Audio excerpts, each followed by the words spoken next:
जय हिंद साथियों, एक बार फिर से स्वागत है आप सभी का आपके नए इस परिवार में। साथियों, आज हम डिस्कस करने वाले हैं कि जो भी साथी रीट 2022 की पात्रता की एक अच्छी तैयारी करना चाहते हैं और खास करके साइंस के सिलेबस में उनको काफी कंफ्यूजन है कि कौन से पर्सन ज्यादा, किस पैटर्न के जो पिछले 15, 18 और 21 का एग्जाम हुआ तो उस पैटर्न के आधार पे कौन से टॉपिक से ज्यादा पर्सन आते हैं और कौन से टॉपिकों को अगर इस कम समय में हम इग्नोर भी कर दे तो भी हमारे अच्छे नंबरों के साथ हमारी पात्रता क्लियर हो जाएगी। तो लास्ट वीडियो में हमने बात की थी कि बायोलॉजी जो अपनी फर्स्ट यूनिट है उसमें किस टाइप के प्रश्न पूछे जाते हैं, जिसमें हमने बात की थी कि सबसे ज्यादा जनन के टॉपिक से, जनन में हार्मोनों की कार्य भूमिका जितनी भी है, जैसे लास्ट रीट में मैंने बताया था आपको 2 प्रश्न इसे आए थे और पीछे की रीट में जितने भी आए थे वो मैंने आपके साथ डिस्कस किए थे। और अब आगे डिस्कस करते हैं आज सीधा ही अपनी बिना टाइम वेस्ट करते हुए दूसरी यूनिट के साथ जो अपनी फिजिक्स से संबंधित है। तो साथियों, फिजिक्स के अंदर अगर बात करें जो पहला ही टॉपिक अपना बल वाला दे रखा है, बल से संबंधित यदि बात करूं 2018 में अपने प्रश्न आया था कि एक आपको पिंड दे रखा था जिसका द्रव्यमान था लगभग 7.75 kg और इसको एक डोरी से लटका रखा है इस पिंड को, तो इस पे कितना बल लग रहा है उसके बारे में पूछा गया था। तो इसको अगर आप 9 जो अपना गुरुत्वीय त्वरण होता है 9.8 मीटर प्रति सेकंड स्क्वायर, इससे अगर आप इसको मल्टीप्लाई करते हैं तो आपके सामने वो आंसर आ जाएगा। तो लगभग 10 से भी गुणा करके आपको लगभग 7.5 से थोड़ा सा कम इसकी वैल्यू निकल कर आई थी। तो इस प्रकार का एक प्रश्न आया हुआ है।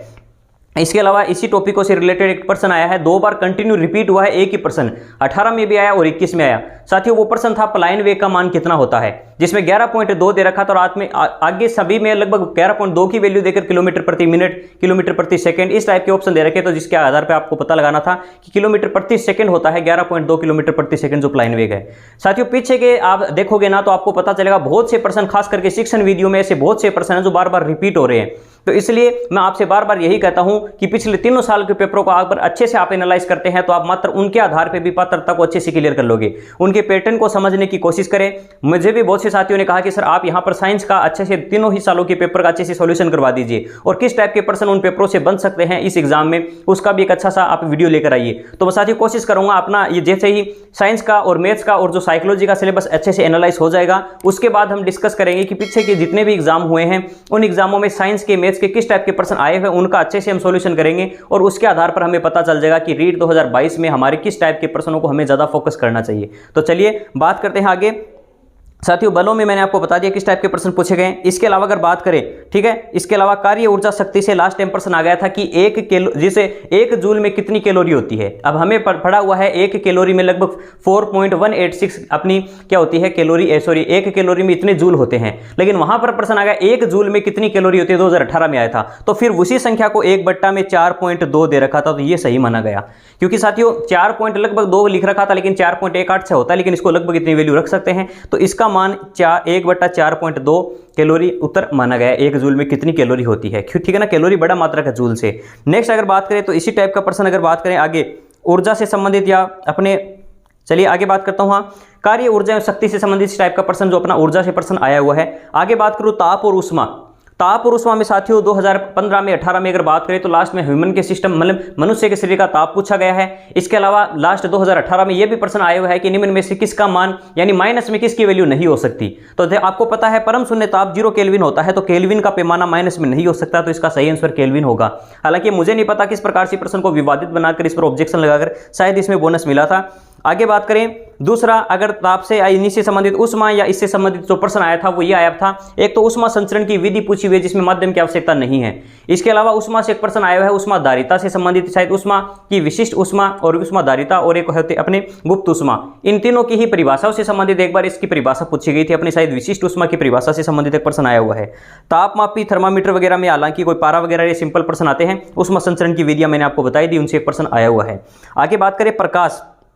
साथियों, प्रकाश में अगर 2018 में बात करें तो सिंपल सा एक प्रश्न आया था, समतल दर्पण यदि अपने पास है लगभग 4 मीटर का, यदि मतलब कोई अपने व्यक्ति को समतल दर्पण में अपना पूरा प्रतिबिंब देखना है तो उसकी हाइट कितनी होनी चाहिए। तो हम सबको पता है किसी भी समतल दर्पण में पूरा अगर आपको प्रतिबिंब देखना है तो अपनी हाइट से कम आधी हाइट का होना चाहिए। तो शायद 2 मीटर का दे रखा था, 2 मीटर की एक वस्तु का पूरा प्रतिबिंब देखने के लिए हमें कितनी मीटर का चाहिए, तो हमें कम से कम 1 मीटर का चाहिए, इसका सही आंसर था।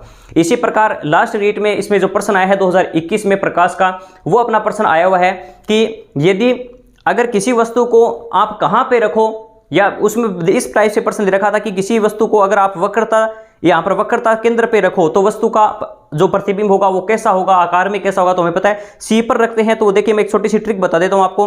3 ही कंडीशन होती है, अनंत पे हो सकता है, सी पर होता है और एफ फोकस बिंदु पर होता है। अगर आप अनंत पे रखोगे तो इसको ही उल्टा करके लिख दो एफ, सी और अनंत। अनंत पे रखोगे तो अनंत बहुत बड़ी चीज है, बहुत दूर होता है, तो अनंत पे रखोगे तो f पर बनेगा बहुत छोटा होगा। अगर बात हम अवतल दर्पण की कर रहे हैं, अवतल दर्पण में हमेशा अगर दर्पणों में देखें तो अवतल दर्पण जो इस प्रकार से बाहर की ओर साइड पॉलिश की जाती है, ए जिसमें बनता है वो अवतल है। ए देखो, ए बनाने के लिए बाहर की साइड पॉलिश कर रहे हैं हम, तो इस प्रकार से ए को याद रख सकते हो। अवतल दर्पण में जो प्रतिबिंब बनता है वो देखिए हमेशा उल्टा बनेगा। एक कंडीशन ऐसी है, एफ और इसको जो वक्रता अपना जो ध्रुव होता है पी, उसके मध्य रखोगे तो दर्पण के पीछे बनता है, एक ही कंडीशन है। बाकी सभी कंडीशन में ये दर्पण से पहले बनेगा, ठीक है ना, दर्पण के और दर्पण के पीछे के नहीं बनेगा, ठीक है ना, हमेशा उल्टा होगा। उल्टा हमेशा वास्तविक होते हैं। और साथ में आकार में देखिए यहां तक सी पर बराबर होगा, यहां पर छोटा होगा और यहां पर सबसे बड़ा बनेगा। सी का पूछा गया था तो सी का सही जवाब यह था कि प्रतिबिंब कैसा होगा, आभासी वास्तविक, उल्टा और आकार में बराबर होगा। ये सी का वक्रता इसका पूछा गया है। तो मेरे हिसाब से आप किसी भी प्रकार के प्रश्न इसमें प्रकाश में आप कर पाओगे। नेक्स्ट अगर बात करें प्रकाश के अलावा ध्वनि से, ध्वनि से हर बार प्रश्न पूछा गया साथियों। ध्वनि में शायद 2015 में प्रश्न आया था, दाब को 2 गुना कर दे तो ध्वनि की चाल पे क्या फर्क पड़ेगा। फिर ध्वनि से एक दूसरा प्रश्न इस प्रकार की पूछा गया है, जो सोनार होती है, 2015 में सोनार का पूछा गया था, सोनार का कार्य क्या होता है। तो सोनार जो होती है साउंड नेविगेशन और रैगिंग जो होती है, जिसके आधार पर जिसमें अल्ट्रासाउंड तरंगों का हम उपयोग करते हैं, पराश्रव्य ध्वनियों का, उसमें द्वारा हम जो सोनार टेक्निक है जो पनडुब्बियों में या फिर जहाजों में उपयोग लेते हैं, ताकि जल के अंदर की सतह का पता चले, उसमें उसकी चाल का पता चले, कोई अवरोधक नहीं आ रहा है तो उसका पता, यानी सभी चीजों का पता लगाने के लिए हम सोनार का उपयोग करते हैं पानी के अंदर, ठीक है। इसके अलावा रेडार वगैरह आप प्लेनों में वो रेडियो तरंगों पे काम करती है। चलिए आगे बात करते हैं। ध्वनि में अन्य एक प्रश्न आया है, ध्वनि तरंगे कैसी तरंगे होती है। तो आप सभी को पता, देखो दो ही प्रकार के आपने सुना होगा, एक तो होती है अनुप्रस्थ, अनुप्रस्थ में देखिए प्र शब्द आता है तो ये प्रकाश तरंगे अनुप्रस्थ होती है। और ध्वनि तरंग में देखिए अनुधैर्य, अनुधैर्य में ध शब्द आता है तो ये ध शब्द से आप याद रखना अनुधैर्य में, ठीक है ना, अनुधैर्य में ध आता है इसलिए वो ध्वनि तरंगे, अनुप्रस्थ में प्र आता तो प्रकाश तरंगे। रियल में अनुप्रस्थ का मतलब क्या होता है, जो अपने माध्यम के, ठीक है ना, इस प्रकार से ऊपर नीचे यानी लंबवत गति करता है अगर कण, तो उसे हम कहते हैं अनुप्रस्थ। और माध्यम के समानांतर गति करता है, आगे पीछे इस प्रकार से समानांतर गति करता है, वो होती है अपनी ध्वनि तरंगे, यानी ये कैसी तरंगे होती है, अपनी अनुधैर्य तरंगे होती है। और वैसे भी आप थोड़ा सा याद रखना, ध्वनि तरंगे यांत्रिक तरंगे होती है जिनके माध्यम की आवश्यकता होती है, प्रकाश तरंगे विद्युत चुंबक के तरंगे हैं जिनको माध्यम की आवश्यकता नहीं होती है। तो इस प्रकार से आप इन चीजों को थोड़ा सा याद रख सकते हो। तो ध्वनि में प्रश्न पूछा गया कैसी तरंगे है ये, तो ध्वनि तरंगे अनुधैर्य, ठीक है ना, प्रगामी तरंगे होती हैं। और इसके अलावा आगे बात करें साथियों, नेक्स्ट अपना जो टॉपिक है यहाँ पे मैंने आपको लगभग बता दिया है, यहाँ से संबंधित ध्वनि और प्रकाश में कैसे प्रश्न आए हैं। नेक्स्ट अगर बात करें विद्युत और विद्युत चुंबकत्व, ये टॉपिक लास्ट बार ही जोड़ा गया था, चुंबक वाला और इसमें विद्युत वाला। विद्युत से सिंपल सा प्रश्न आया था, विद्युत जो फ्यूज होता है वो किस प्रकार से काम करता है। तो हमें पता है विद्युत फ्यूज क्या होता है कि यदि धारा का प्रवाह ज्यादा हो जाता है तो वो गर्म, उसका प्रतिरोध बहुत निम्न होता है, ठीक है ना, प्रतिरोध उच्च होता है और गलनांक बहुत कम होता है। गलनांक कम होने के कारण थोड़ा सा टेम्परेचर बढ़ेगा और उसी वो टूट जाएगा। तो विद्युत फ्यूज जो होता है वो क्या करता है, वो उसका गलनांक क्या होता है, कम होता है, प्रतिरोध उसका हाई होता है, इस आधार पे वो काम करता है। तो इस प्रकार से आप इसको याद रख सकते हो, सिंपल सा प्रश्न आया था। और नेक्स्ट बात करें चुंबक से, एक सिंपल प्रश्न ये बन सकता है कई बार कि चुंबक के कौन से हिस्से पर सबसे ज्यादा जो चुंबकीय तरंगे होती है, तो हमें पता है सिरों पर सबसे अधिक चुंबक तो इनका होता है, ठीक है ना। तो इस प्रकार से जो तरंगे निकलती है, इस प्रकार से आप इनका, आपको पता है हमेशा एन से एस की ओर चलती है बाहर और अंदर एस से एन की ओर चलती है। थोड़ा सा सिंपल सा ही चुंबक से प्रश्न आता है। और जो एक प्राकृतिक होती है उसको भी आप थोड़ा सा, आप इसका मैग्नेटाइट वगैरह को थोड़ा सा आपको याद रखना है, जो अपनी छोटी क्लासों में देखिए 6 से लेकर 10 तक आपने अच्छे से पढ़ लिया है, तो आपको कहीं घबराने की जरूरत ही नहीं है। लास्ट टाइम में इसमें 99% जो प्रश्न आए थे वो 6 से 10 तक की बुक की थे। हाँ, 2-3 मैंने आपको बताया था, जैसे कोशिका का जो प्रश्न आया था वो आपको 10 तक नहीं मिलेगा, वो 11th क्लास की बुक से आया था। 75 नंबर चैप्टर पर अपना ये सरुपण तल वगैरह जो दे रखा था, कोशिका के अंदर की सरुपण तल किस कोशिकांग से संबंधित है, ठीक है। आगे बात करें साथियों, चुंबक वाला हो गया। विज्ञान और प्रौद्योगिकी, साइंस एंड जो टेक्नोलॉजी है उसमें सिंपल सा देखिए हर बार रेशो से प्रश्न आता है, रेशो से हर बार आया। डेक्रोन का प्रश्न आ चुका है, तो मैंने आपको ट्रिक में आपको बता, देखो डेक्रोन जो होता है ये एक किस प्रकार से किन किन से मिलकर बना है। तो देखो ट्रिक मेरी सिंपल से, मैंने इनको याद रखने की एक ट्रिक है, क्योंकि लास्ट टाइम भी एक प्रश्न आया था उसमें शायद नाइलोन का पूछा गया था कि नाइलोन नाइलोन बहुलक उसकी एकलक इकाइयां कौन कौन सी है। तो देखिए नाइलोन और डेक्रोन में बात करें, देख रोन से याद रखना, देख रो ना तेरी एक थैली ला, थैली हम कहते हैं अपनी सिंपल भाषा में, देखिए जो पॉलीथीन होती है, एक थैली लाओ, मैं उसको उसमें आपको एल्कोहल डाल के दे दूंगा, एक थैली लाओ उसमें एल्कोहल डलवा लो। यानी कोई व्यक्ति है जो फ्रेंड्स है वो शायद एल्कोहल की पार्टी कर रहे हैं, तो एक दूसरा फ्रेंड आता है वो रो रहा है उनको देखकर कि मेरे पास पैसे नहीं है, मैं नहीं कर सकता, तो वो अपनी फ्रेंड से मतलब अपने दोस्तों से कहता है तेरी थैली ला, तेरे को भी एल्कोहल डाल देता हूँ। तेरी थैली से याद रखना ट्रथेलिक अम्ल और साथ में एथिल एल्कोहल। तो इस प्रकार से आप याद रख सकते हो, आप अपनी अपनी क्रिएटिविटी पे डिपेंड करता है आप चीज़ों को किस प्रकार से याद रख सकते हैं। ट्रथेलिक अम्ल और इसमें और इसी प्रकार अगर नाइलॉन 6 की बात करें तो इसमें हेक्सामेथिल डाइमीन और अपना साथ में एडीपी अम्ल होता है, ठीक है ना। वो थोड़ा सा आपको बहुलकों में एक इकाइयों से संबंधित प्रश्न आते हैं। इसके अलावा प्रश्न ये भी आ सकता है जो अपने ताप दृढ़ और ताप शून्य में है उनसे भी प्रश्न आ सकता है कि कौन सा, जैसे टेफ्लॉन का भी प्रश्न आ सकता है कि नॉन स्टिकी बर्तनों में किसका उपयोग करते हैं। और जो वस्त्र पहनते हैं अग्निशामक, जो बचने के लिए, आग से बचने के लिए मेलेमाइन के जो वस्त्र होते हैं, ये दोनों ही एक प्रकार के कैसे होते हैं, ये ताप दृढ़ होते हैं। जैसे बेकेलाइट होते हैं, जो अपना ये जितने भी स्विच वगैरह होते हैं, अपने बटन वगैरह होते हैं, ये बेकेलाइट के बने होते हैं। ये है अपने ताप दृढ़।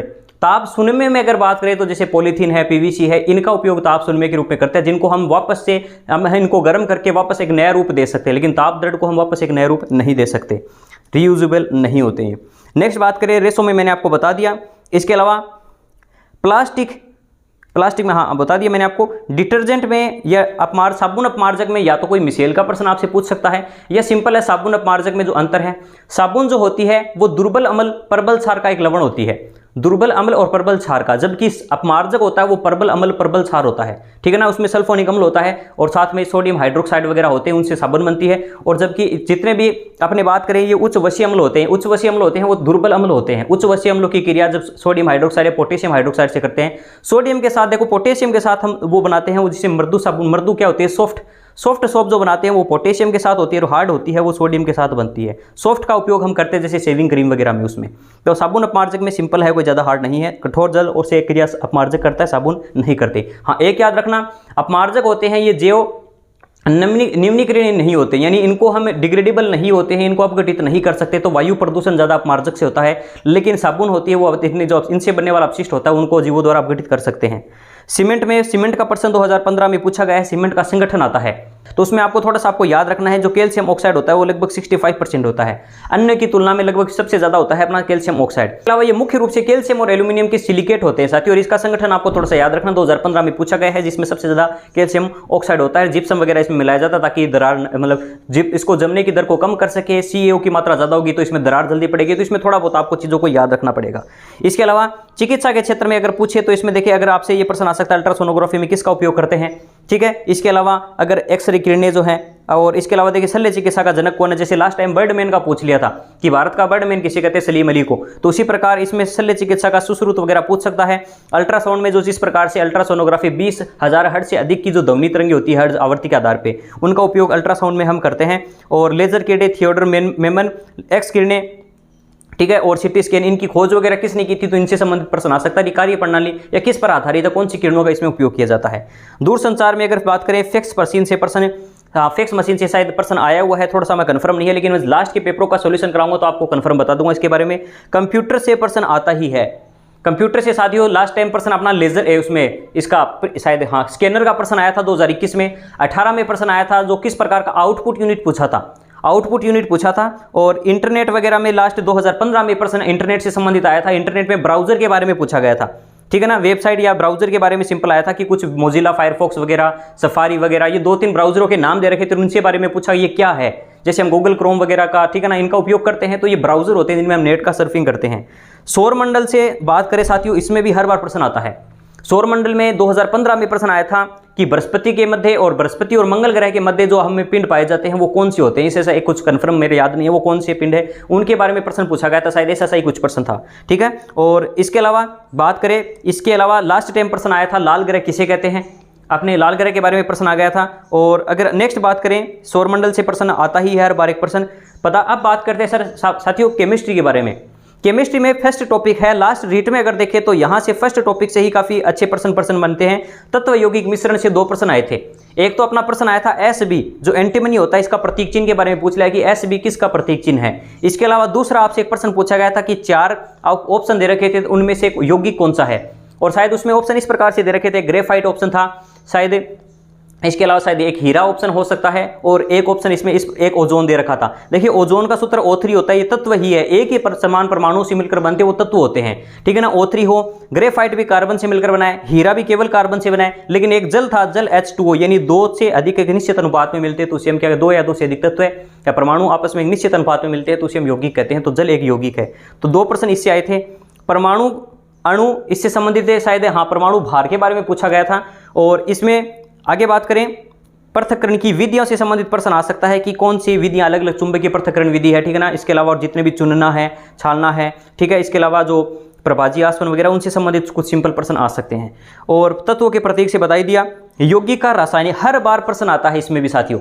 लास्ट टाइम प्रश्न आया था अपने, शायद हाँ एक प्रश्न आया था मेरे कंफर्म याद, लेकिन सूत्र का प्रश्न था। उससे पहले भी एक अमोनियम नाइट्राइड का प्रश्न आया था, और लास्ट टाइम भी एक प्रश्न आया था एल्यूमिनियम सल्फेट का था शायद। इस प्रकार से रासायनिक सूत्रों का हर बार प्रश्न आता है, रासायनिक समीकरण या सूत्रों से संबंधित। और इसके अलावा हाँ एक रासायनिक अभिक्रियाओं में प्रश्न शायद 2015 में प्रश्न आया था कि आपको शायद रेडॉक्स अभिक्रिया दे रखी थी, तो इसमें किसका ऑक्सीकरण हो रहा है, किसका अपचयन हो रहा है, इस टाइप का प्रश्न आया हुआ है रेडॉक्स अभिक्रिया से भी। भौतिक रासायनिक परिवर्तन सिंपल से हैं, भौतिक गुण बदल जाते हैं, रासायनिक में रासायनिक और भौतिक दोनों गुण बदल जाते हैं। ऑक्साइडों में हरित गृह प्रभाव, वैश्विक ठीक है तापमान, CO2 गैस का इसमें इंपॉर्टेंट याद रखना है। ऑक्साइड में आपको जितने भी ऑक्साइड हैं अपने, कार्बन मोनोऑक्साइड है, कार्बन डाइऑक्साइड है, ठीक है ना, और पेरोक्साइड है, जितने भी याद आपको ये रखने हैं। और ऑक्साइडों की जो प्रकृति होती है, ठीक है ना, अम्लीय क्षारीय, जैसे धातुओं के ऑक्साइड क्षारीय प्रकृति के, अधातुओं के अम्लीय प्रकृति के, और कुछ ऐसे विशेष है जैसे एल्यूमिनियम है, जिंक है, इनके उभयधर्मी ऑक्साइड होते हैं। इनको थोड़ा सा आपको याद रखना है। अम्ल क्षार लवण से लास्ट टाइम प्रश्न आया था। फिनोफ्थलीन जो होता है एक सूचक है, वो जिसे कि फिनोफ्थलीन जो होता है वो शायद क्षार के साथ ही, ऐसा से एक प्रश्न मेरे कंफर्म याद, लेकिन फिनोफ्थलीन का प्रश्न आया था। एक प्राकृतिक एक कृत्रिम सूचक होता है, ये किस प्रकार से काम करता है। नाइट्रोजन या नाइट्रोजन चक्कर से संबंधित सीधा प्रश्न आता है, जो नाइट्रोजन चक्कर में जितने भी बैक्टीरिया वगैरह होते हैं उनसे संबंधित प्रश्न अपना देखने को मिलता है। तो साथियों मैं कंप्लीट कोशिश कर रहा हूं कि प्रत्येक टॉपिक से किस टाइप के प्रश्न अपने रीट में आए हुए हैं और कहां पर आपको ज्यादा फोकस करना है। साथियों जितना भी अपना रीट का पैटर्न है वो 2021 में और 2018 में और 2015 में, इन सभी का अगर अच्छे से एनालाइज आप करते हैं तो आपको कंफर्म एक आइडिया हो जाता है कि आपको इस टाइप से आपकी तैयारी को ढालना चाहिए। क्योंकि हम सिर्फ किताब लाकर उसको पढ़ना शुरू कर देते हैं बिना ये चीज़ देखे कि लास्ट टाइम में किस टाइप का इसका पैटर्न रहा है। पुराने पैटर्न को देखकर जब हम तैयारी करते हैं तो स्मार्ट वे वही होता है अच्छे सिलेक्शन के लिए। ये सिर्फ अपने रीड के लिए नहीं बता रहा हूँ साथियों, थर्ड ग्रेड में जो भी तैयारी करना चाहता है, जैसे टॉपिक वाइज सिलेबस आ जाएगा, मैं भी कोशिश करूंगा कि आपको कंप्लीट इसके बारे में थोड़ा सा बताऊं। चलिए साथियों नेक्स्ट टॉपिक जो अपना नया जोड़ा गया था उसके बारे में डिस्कस कर लेते हैं, जिसमें कृषि प्रबंध के बारे में दे रखा है। कृषि प्रबंध में लास्ट टाइम जीरे के बारे में पूछ लिया था। जीरा कौन से जिले से संबंधित, मतलब जिले कौन से जिले में ज्यादा प्रचलित है, तो उससे संबंधित एक प्रश्न आया हुआ है। हालांकि और इससे संबंधित रबी खरीफ उन फसलों से कोई प्रश्न नहीं है, लेकिन जीरे का प्रश्न आया था। इसके अलावा विज्ञान की जो शिक्षण विधि है उसको काफी संकुचित कर दिया और उसमें भी कुछ ऐसे टॉपिक जोड़ दिए जैसे प्रदूषण में जैव विविधता, तप्त स्थल का प्रश्न आया हुआ है, तप्त स्थल किसने नाम दिया था। इसके अलावा जैव जो अपशिष्ट है, खास करके जो चिकित्सक अपशिष्ट है उसका निस्तारण किस प्रकार से करते हैं, वो विधि का नाम पूछ लिया था। और इसके अलावा विज्ञान से संबंधित शिक्षण विधियों के प्रश्न कम ही देखने को मिले थे, 2-3 ही प्रश्न आए थे। एक तो शायद वो प्रश्न आया था इस निदान उपचार वाले से एक प्रश्न आया था अपने, जिसमें सिंपल सा मैथ और साइंस की अगर देखें ना तो साथियों मैथ्स में थोड़े ज्यादा प्रश्न देते हैं, 10 प्रश्न आते हैं शिक्षण विधियों के, इसमें 2-3 ही प्रश्न देखने को मिले थे, जिसमें आगमन निगमन विधि सबसे इंपॉर्टेंट है। इसके अलावा निदान क्या होता है, कमियों का पता लगाना, उपचार के द्वारा उस कमियों को दूर करना, ये कुछ सिंपल से प्रश्न है जो हर बार देखने को हमें मिलते हैं। सहायक सामग्रियों में अगर बात करें, सहायक सामग्रियों में साथियों आपको जैसे एडगर डेल का जो अनुभव जो शंकु है जिस प्रकार से एडगर डेल का, ठीक है ना, वो आपको अच्छे से याद होना चाहिए किस प्रकार से उसने क्रम में जचाया। और जितने भी सहायक सामग्री होती है उसमें खास करके एक वृत्तीय चित्र का नाम आपको याद रखना है, वृत्तीय चित्र, ठीक है ना। ये एक क्या होता है, ऑडियो विजुअल दोनों होता है, एवी होता है, ऑडियो विजुअल दोनों होता है वृत्तीय। तो चलिए साथियों आज अपने साइंस के जो कंप्लीट एनालाइज है, प्रत्येक टॉपिक में किस टाइप के प्रश्न पूछे गए हैं और किस टाइप के प्रश्न अपने आ सकते हैं, हमें पीछे के प्रश्नों से एक आइडिया हो जाता है कि इस टाइप के हमें 2022 में इस टाइप के प्रश्न ज्यादा पूछने की संभावना है। आई होप आज का वीडियो आपको पसंद आया होगा। आपको मेरे द्वारा की गई मेहनत अगर आपको नजर आ रही है, आपको पता लग रहा है कि कितनी मेहनत इस टॉपिक्स को बनाने के लिए, एक वीडियो को शूट करने के लिए इतनी गर्मी में कितना एफर्ट लगाना पड़ता है, तो आप चैनल को सब्सक्राइब करके हमें सपोर्ट जरूर कीजिएगा। धन्यवाद, जय हिंद।